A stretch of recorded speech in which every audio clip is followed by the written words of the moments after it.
Chapter 5. And what do you think of this latest comedy, The Coronation at Milan? Asked Anna Pavlovna, and of the comedy of the people of Genoa and Lucca laying their petitions before Monsieur Buonaparte, and Monsieur Buonaparte sitting on a throne and granting the petitions of the nations. Adorable. It is enough to make one's head whirl. It is as if the whole world had gone crazy. Prince Andrew looked Anna Pavlovna straight in the face with a sarcastic smile. Dimmi la donne, guerre qui la touche.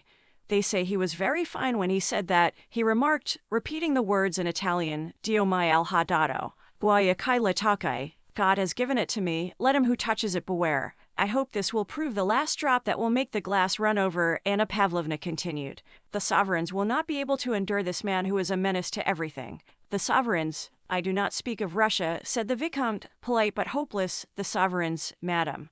What have they done for Louis XVII, for the Queen, or for Madame Elizabeth? Nothing. And he became more animated. And believe me, they are reaping the reward of their betrayal of the Bourbon cause. The sovereigns, why, they are sending ambassadors to compliment the usurper. And sighing disdainfully, he again changed his position. Prince Hippolyte, who had been gazing at the Vicomte for some time through his lorgnette, suddenly turned completely round toward the little princess, and having asked for a needle began tracing the Condé coat of arms on the table.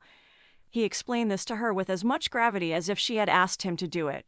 Baton de gules, and grêle de gules d'azur, Mason Condé, said he. The princess listened, smiling. If Buonaparte remains on the throne of France a year longer, the Vicomte continued, with the air of a man who, in a matter with which he is better acquainted than anyone else, does not listen to others but follows the current of his own thoughts, things will have gone too far. By intrigues, violence, exile, and executions, French society, I mean good French society, will have been forever destroyed, and then, he shrugged his shoulders and spread out his hands. Pierre wished to make a remark, for the conversation interested him, but Anna Pavlovna, who had him under observation, interrupted. The Emperor Alexander, said she, with the melancholy which always accompanied any reference of hers to the imperial family, has declared that he will leave it to the French people themselves to choose their own form of government, and I believe that once free from the usurper, the whole nation will certainly throw itself into the arms of its rightful king, she concluded, trying to be amiable to the royalist emigrant. That is doubtful, said Prince Andrew. Monsieur le Vicomte quite rightly supposes that matters have already gone too far. I think it will be difficult to return to the old regime. From what I have heard, said Pierre, blushing and breaking into the conversation, almost all the aristocracy has already gone over to Bonaparte's side. It is the Buonapartists who say that, replied the Vicomte without looking at Pierre. At the present time it is difficult to know the real state of French public opinion. Bonaparte has said so, remarked Prince Andrew with a sarcastic smile. It was evident that he did not like the Vicomte and was aiming his remarks at him, though without looking at him. I showed them the path to glory, but they did not follow it, Prince Andrew continued after a short silence, again quoting Napoleon's words. I opened my antechambers and they crowded in.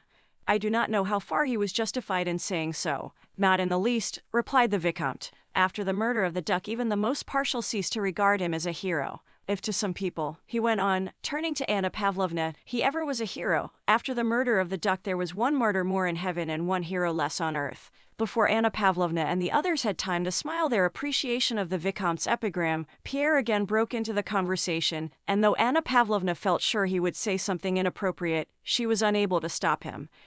The execution of the Duc d'Enghien, declared Monsieur Pierre, was a political necessity, and it seems to me that Napoleon showed greatness of soul by not fearing to take on himself the whole responsibility of that deed.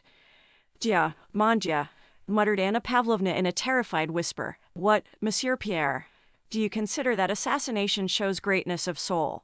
Said the little princess, smiling and drawing her work nearer to her. Oh, exclaimed several voices. Capital, said Prince Hippolyte in English, and began slapping his knee with the palm of his hand. The Vicomte merely shrugged his shoulders. Pierre looked solemnly at his audience over his spectacles and continued. I say so, he continued desperately, because the Bourbons fled from the revolution leaving the people to anarchy, and Napoleon alone understood the revolution and quelled it, and so for the general good, he could not stop short for the sake of one man's life. Won't you come over to the other table? Suggested Anna Pavlovna. But Pierre continued his speech without heeding her. No, cried he, becoming more and more eager, Napoleon is great because he rose superior to the revolution, suppressed its abuses, preserved all that was good in it, equality of citizenship and freedom of speech and of the press, and only for that reason did he obtain power. Yes, if having obtained power, without availing himself of it to commit murder, he had restored it to the rightful king, I should have called him a great man, remarked the Vicomte. He could not do that.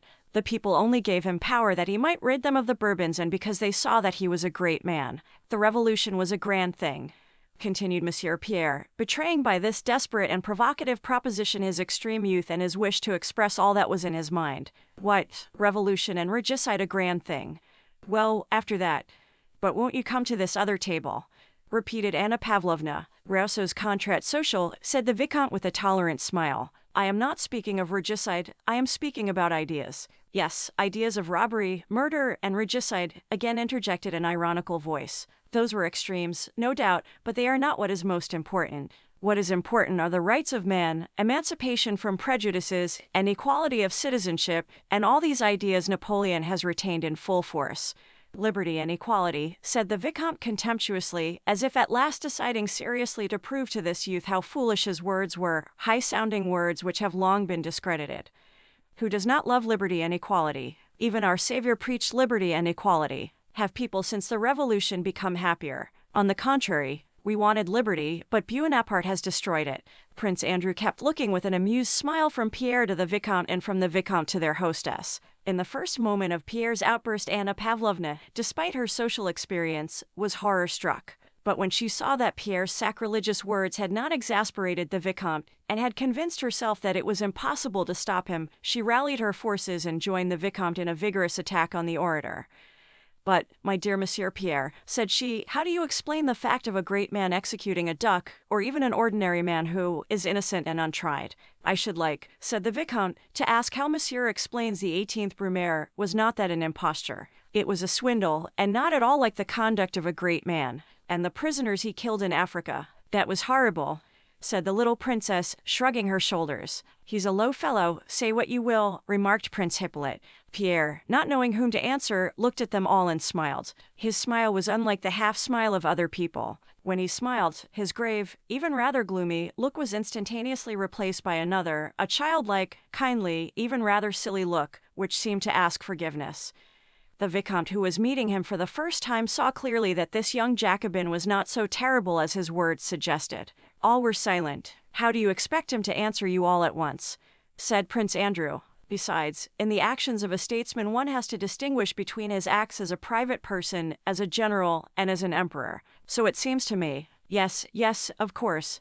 Pierre chimed in, pleased at the arrival of this reinforcement. One must admit, continued Prince Andrew, that Napoleon as a man was great on the bridge of Arcola and in the hospital at Jaffa where he gave his hand to the plague-stricken. But there are other acts which it is difficult to justify. Prince Andrew, who had evidently wished to tone down the awkwardness of Pierre's remarks, rose and made a sign to his wife that it was time to go. Suddenly Prince Hippolyte started up, making signs to everyone to attend, and asking them all to be seated, began. I was told a charming Moscow story today and must treat you to it.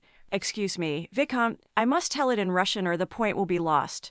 And Prince Hippolyte began to tell his story in such Russian as a Frenchman would speak after spending about a year in Russia. Everyone waited. So emphatically and eagerly did he demand their attention to his story. There is in Moscow a lady, une dame, and she is very stingy. She must have 2 footmen behind her carriage, and very big ones. That was her taste. And she had a lady's maid, also big. She said, here Prince Hippolyte paused, evidently collecting his ideas with difficulty. She said, oh yes, she said, girl, to the maid, put on a livery, get up behind the carriage, and come with me while I make some calls. Here Prince Hippolyte spluttered and burst out laughing long before his audience, which produced an effect unfavorable to the narrator. Several persons, among them the elderly lady and Anna Pavlovna, did however smile. She went. Suddenly there was a great wind. The girl lost her hat and her long hair came down.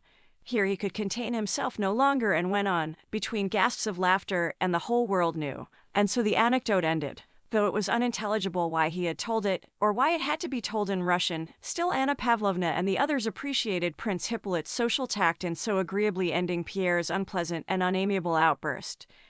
After the anecdote, the conversation broke up into insignificant small talk about the last and next balls, about theatricals, and who would meet whom, and when and where.